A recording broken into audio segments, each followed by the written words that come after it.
बस भाभी आ गई। अरे माला, जल्दी करना, देर हो रही है। बस भाभी आ गई, मैं जरा चप्पल पहन लूं। जल्दी आ जा, नहीं तो तेरे भैया गुस्सा करेंगे। आ गई भाभी। भाभी, आज साइकिल पर पीछे मैं बैठूंगी। अच्छा दादी, और मैं कहाँ बैठूंगी? आप आगे बैठ जाओ ना, जैसे मैं बैठती हूँ। हट पगली, साइकिल पर आगे छोटे बच्चे बैठते हैं, बड़े नहीं। ये कहानी है माला और सरिता की। माला और किशन भाई बहन थे।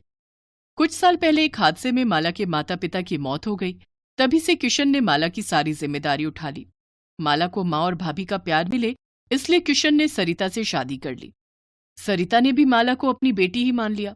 वो माला पर जान छिड़कती थी। उस दिन किशन, माला और सरिता गांव में ही एक शादी में जा रहे थे। फिर शादी में खाना खाते हुए, भाभी, ये दुल्हन ने क्या पहना हुआ है? ये लहंगा है। अब तेरे पास भी तो है वो हरा वाला। नहीं, लेकिन ये तो उसके जैसा बिल्कुल नहीं है। क्योंकि ये दुल्हन का लहंगा है और बहुत महंगा भी आता है। अच्छा, तो कितने का मिलता है ये वाला लहंगा भाभी? अरे तू ऐसे क्यों पूछ रही है? जब मेरी शादी होगी ना, तो आप मुझे ये लेकर दोगी? हाँ हाँ, क्यों नहीं दूंगी। मेरी लाडो दुल्हन बनकर कितनी सुंदर लगेगी।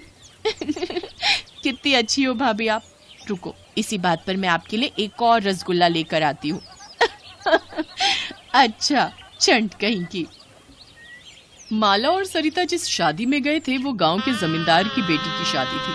जमींदार के पास पैसों की कमी तो थी नहीं, इसलिए उसने अपनी बेटी के लिए शहर से बहुत ही महंगा ब्राइडल लहंगा सिलवाया था। पर यह बात छोटी माला को कहाँ समझ आती, लेकिन सरिता के दिमाग में ये बात घर कर गई थी। घर लौटते हुए साइकिल के आगे बैठी माला अपने भैया के साथ ढेर सारी बातें करती रही, और साइकिल पर पीछे बैठी सरिता बस यही हिसाब लगा रही थी कि उसे हर महीने कितने पैसे जोड़ने होंगे, ताकि माला की शादी तक वो उसके लिए एक अच्छा लहंगा खरीद सके। वक्त गुजरता गया और फिर एक दिन, डॉक्टर साहब, वो ठीक तो है ना? इन्हें सांप ने काटा है, जहर काफी फैल गया है। हमें इन्हें बचाने के लिए शहर से कुछ इंजेक्शंस मंगाने पड़ेंगे। आप एक काम करिए, 15,000 रुपए जितना जल्दी हो सके काउंटर पर जमा करा दीजिए। किशन जब खेतों में काम कर रहा था, तभी उसे एक जहरीले सांप ने काट लिया था। उसके साथी उसे अस्पताल तो ले आए, लेकिन डॉक्टर ने ऐसी बात कह दी थी जिसके बाद सरिता सोच में पड़ गई। सरिता के पास पैसे थे, मगर वो उसने माला के लहंगे के लिए बचा कर रखे थे। लेकिन इस वक्त किशन का इलाज ज्यादा जरूरी था। सरिता ने सारे पैसे अस्पताल में जमा कर दिए।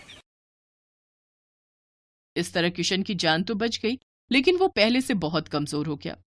फिर डॉक्टर ने सरिता से कहा, देखिए, इनकी जान तो बच गई है, लेकिन 3-4 महीने इनसे कोई भारी काम मत करवाना, ये झेल नहीं पाएंगे। इनकी सेवा करो और खूब खिलाई पिलाई भी करनी होगी। जी डॉक्टर साहब। उस दिन से सरिता पर घर चलाने की पूरी जिम्मेदारी आ गई।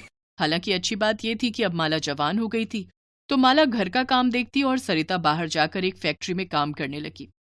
तभी एक दिन फैक्ट्री से लौटते हुए माला को रास्ते में एक बहुत बड़ी दर्जी की दुकान दिखी, जिसके बाहर बड़े सुंदर लहंगे टंगे हुए थे। सरिता जानती थी कि वो लहंगे बहुत महंगे होंगे और वो उसे खरीद नहीं पाएगी, लेकिन तभी उसे कुछ सूझा। नमस्ते सेठ जी। नमस्ते नमस्ते, बताओ क्या चाहिए? नहीं सेठ जी, मैं कुछ खरीदने नहीं आई हूँ, मैं तो काम मांगने आई हूँ। अच्छा, वैसे मेरे यहाँ एक मशीन खाली तो है। तुम्हें सिलाई आती है? आती तो नहीं है सेठ जी, पर राम कसम बहुत मेहनत करूंगी, जल्दी से जल्दी सीख लूंगी। चाहे तो मुझे आप पैसे मत देना, बस बढ़िया लहंगा सिलना सिखा देना। सरिता की आंखों में सच्चाई देखकर सेठ ने उसे काम पर रख लिया। अगले ही दिन से सरिता उस दुकान के काबिल दर्जियों से सिलाई सीखने लगी। वो सिलाई के काम के साथ साथ दुकान की साफ सफाई भी करती। उसकी मेहनत से सेठ बहुत खुश था। फिर ठीक 1 महीने बाद, हाँ भाई सरिता, कुछ सीखा तुमने? आज 1 महीना हो गया तुम्हें। जी सेठ जी, देखिए ये मैंने सिला है।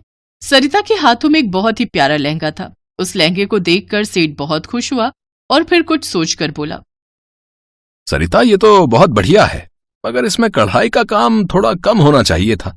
उससे क्या होता है कि एक तो तुम्हारी मेहनत भी कम लगती और हम इसे थोड़ा सस्ता भी बेच सकते थे, और दूसरी बात कि डिजाइन भी खिल कर आता। जी, मैं आगे से ध्यान रखूंगी। ऐसे ही मेहनत करती रहो और ये लो तुम्हारी पहली पगार। इतना कहकर सेठ ने सरिता के हाथों में 10,000 रुपए रख दिए। सरिता को इसकी उम्मीद नहीं थी। उसने फौरन घर के लिए ढेर सारा राशन खरीद लिया। इधर किशन भी अब ठीक हो चुका था और अपने काम पर भी जाने लगा। इस बीच माला की शादी तय हो गई, लेकिन माला जानती थी कि उसके भाई भाभी कितनी मुश्किलों से घर का खर्च चला रहे थे। उसकी बचपन से बस एक ही ख्वाहिश थी कि वो अपनी शादी में बढ़िया लहंगा पहने, लेकिन बचपन की जिद को जवानी की समझदारी ने दबा दिया। उसने अपना मन मार लिया और किसी से कुछ नहीं कहा। ऐसे ही कुछ और वक्त बीता और फिर माला की शादी का दिन भी आ गया।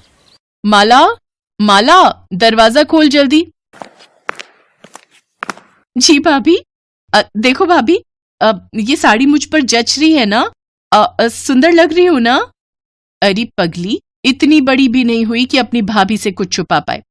सेठ जी अंदर आ जाइए, ये है मेरी गुड़िया। शादी बहुत बहुत मुबारक हो बेटी। शुक्रिया सेठ जी। खुश रहो। और ये लो, ये तुम्हारी भाभी की तरफ से तुम्हारे लिए तोहफा। माला ने फौरन उस थैले को खोला तो उसमें बहुत ही खूबसूरत लहंगा था। माला कुछ न कह सकी। वो बस सरिता की तरफ देखकर रोई जा रही थी। और फिर तुम्हें पता है बेटी, तुम शादी में बढ़िया लहंगा पहन सको, इसके लिए तुम्हारी भाभी ने मेरी दुकान पर काम करना शुरू किया। दिन रात सिलाई का काम सीखा और फिर हर रोज थोड़ा थोड़ा करके इसने अपने हाथों से तुम्हारे लिए ये लहंगा सिला है। पर सेठ जी, आपके बिना ये मुमकिन ना हो पाता। अरे मैंने तो सिर्फ तुम्हें कपड़ा दिया, लेकिन तुमने अपना सब कुछ दे दिया इसमें। ये लहंगा सच में अनमोल है। मुझे नहीं पता कि इस गांव में इतना महंगा लहंगा आज तक किसी दुल्हन ने पहना है कि नहीं। नहीं पहना होगा सेठ जी, क्योंकि किसी भी दुल्हन के पास इतना प्यार करने वाली माँ जैसी भाभी थोड़ी ही होगी। भाभी,